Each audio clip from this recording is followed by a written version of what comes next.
All right, we are back. Kevin Durant is going to play tonight against the Chicago Bulls, but we have gotten one game of Kevin Durant in a Phoenix Suns uniform, and that was experience, man. I mean, I know that they played Charlotte, and I know that like even the numbers in this game, given that Charlotte has maybe the worst defense on planet Earth, they weren't exactly like earth shattering. Like they had a 105.7 offensive rating in a game, like in Kevin Durant's minutes in a game Yeah, where they were playing Sun or the Charlotte Hornets. Man, I was watching that game. I was just like, this team's going to be impossible to stop. it's Like gonna be like in a game where Devin. they did well offensively, I was like, oh my god. Yeah, and like to me, Kevin Durant. I'm happy he's back. I'm excited to watch it. But for me, it's like the opportunities that are going to come for Devin Booker. You can't, you just can't defend him with the same set of eyes as before because Kevin Durant is there. He's too good of a scorer for one on one. Like that is going to be dangerous. And it comes at a perfect time for Booker where Chris is starting to lose a little bit. Obviously, Bridges had to go, even though he's made progress as just a general, not even just catch and shoot guy, but off the dribble. Like the strides he made this year were great, but it's not the same. Obviously. So Devin's never played with a guy like this. Devin's going to continue to get the looks. He's going to get even more looks. And he's just an efficient scorer that's going to get buckets, and there's just nothing anybody's going to be able to do, I think, to stop them. Like, I think everybody's best chance is, and I'd hate to say this, knock on wood, is like somebody gets injured. I just don't Yeah. see how you're going to be able to stop the Suns from scoring the basketball almost every possession. And I think that's the real risk here, at the very least, is injury. Just given, this is the youngest team in the world, and Kevin Durant and Chris Paul have both missed time Yep. in recent seasons. So I don't think that's an unfair thing for you to say. But Kevin Durant goes for 23 points and 6 rebounds in this game. When he was on the court, they were like a plus 28 per 100 possessions. He was plus 13 in this game.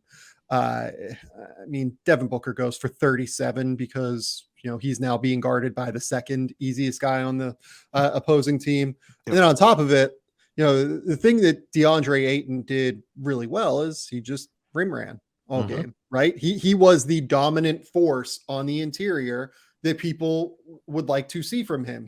I think he had like 17 and 16 or something, right? Yep. Like just an awesome game from DeAndre Ayton, I thought, that kind of accentuated how much easier things are going to be for everybody that is currently on that roster because of Kevin Durant's, presence on that team. It recalibrates the pegging order, which sometimes teams get in trouble for. Like DeAndre, for most of the season, has had to do too much, but it's also not his fault because they weren't the best basketball team and they needed maybe him to do a little much to have a chance. So I agree. Like the pecking order is restored in almost the best way possible.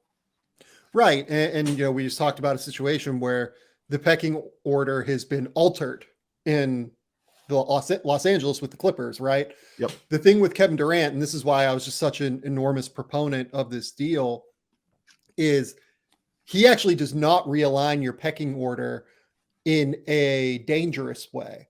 No. He just realigns it in a ruthlessly efficient way because of how few touches he actually needs. Like he was outside of the top 50 in the league in touches this season when he got traded to Phoenix, which is just insane.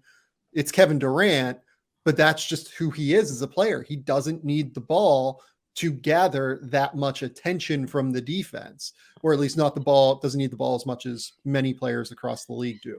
Right. So the other thing that just immediately stood out to me with this game was it's just bailout options galore. Like let's say that the team that is playing Phoenix stops the opposing team for, 20 seconds, 18 seconds on the shot clock. Okay, we're just going to throw the ball in the mid post to Kevin Durant, and he's going to get what is probably a 50% look because he makes mid-range jumpers at the same level that everyone else makes layups in the half court, right?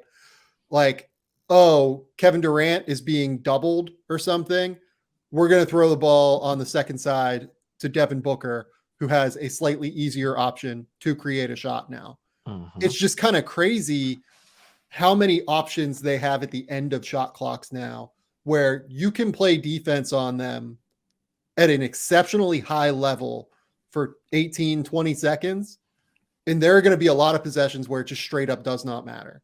Nope. And, it's going to be interesting. They play a better defense tonight in Chicago. This is a defense that doesn't necessarily have any stoppers, but they do the little things really well. They rebound, they win the turnover battle. They just kind of do a lot of different things that help them end possessions. Yep.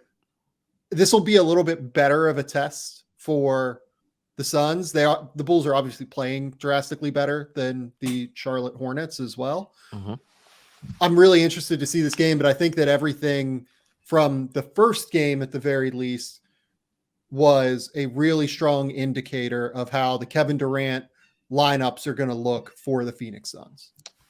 I couldn't agree more. I don't think this is a situation. It's like, oh, you got to factor in the opponent. Like I guess maybe to an extent, but their sights are set on playoff basketball. And like you said, nothing is more important come postseason basketball than what you pinpointed. Defense stops well for 20 seconds. You have guys who make shots. That's what separates the Boston That's what separated the Boston Celtics on that run. That's what separated the Warriors for a long time. At the end of the day, we all like to talk about schemes and coverages and all these things. When it comes to meaningful basketball, do you have 2 to 3 guys who can get you a bucket at any time in any situation? And there are very few teams in this league who do.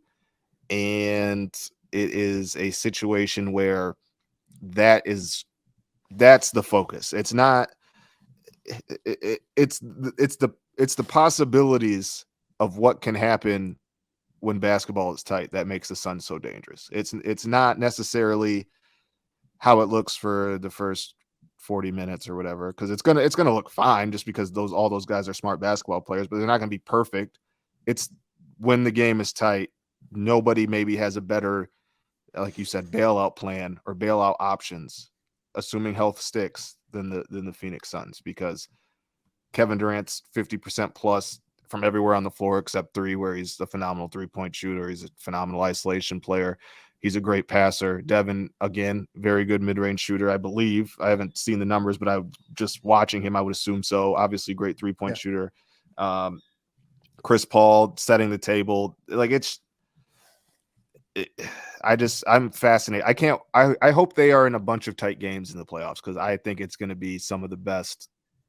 I think it has potential to be some of the best offense we've seen in some times, like sans Golden State Warriors, but just shot making, the art of shot making. Like, I think this could really be it. Yeah, it's going to be really interesting. Like, I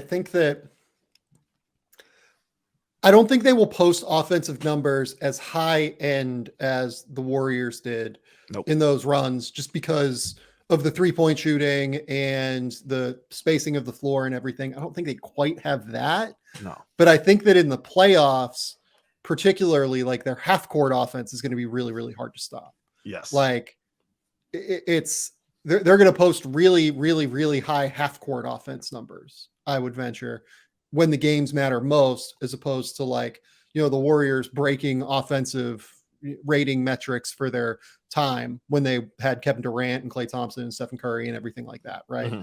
So it's going to be really interesting. The last thing I will note is the Suns. The big concern with this trade for Kevin Durant was depth. And I will note, at the very least in this game, those concerns were semi-well-founded. Mm-hmm. The Suns lost their minutes when Kevin Durant was off the court. They lost those minutes by 2.4 points per 100 possessions, largely, because the defense just was not awesome in those minutes. And it was a situation where you have Josh Okogie entering the starting lineup, really, really good defender. You move Torrey Craig to the bench, also a pretty good defender, but who you have coming off the bench, Cam Payne, TJ Warren, Jock Lawndale, Damian Lee, like, these guys are vets in many cases, and they know where to be, but they aren't necessarily defensive difference makers. So the fact that the depth, even against a team like Charlotte, was a bit of a concern it's a note. It's not Right. a thing to overreact to by any stretch of the imagination, but it's a note to take I agree. moving forward here. Yeah, I definitely think like that's why I say I don't think they're going to blow teams out for what you just said. Like the depth is definitely kind of depleted a little bit. The defense is obviously not going to be as good because Mikal was that good.